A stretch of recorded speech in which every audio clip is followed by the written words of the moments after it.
Иногда мне в голову приходят мысли о том, как бы я поступал, если бы мог сделать этот мир лучше. Если бы я точно знал, что рожден с какой-то великой миссией. Останавливать войны, примирять и объединять людей, ведь именно мы, люди, это самое ценное.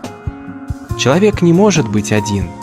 Все мы хотим быть счастливыми, здоровыми, обеспеченными, благополучными. Вот и я живу в России, в прекрасной стране, которую люблю. И я мечтаю видеть ее процветающей, видеть счастливые, здоровые семьи, много детей. Я мечтаю, чтобы и у меня самого была такая семья. Пожалуй, это то, что я действительно могу. Несмотря ни на что.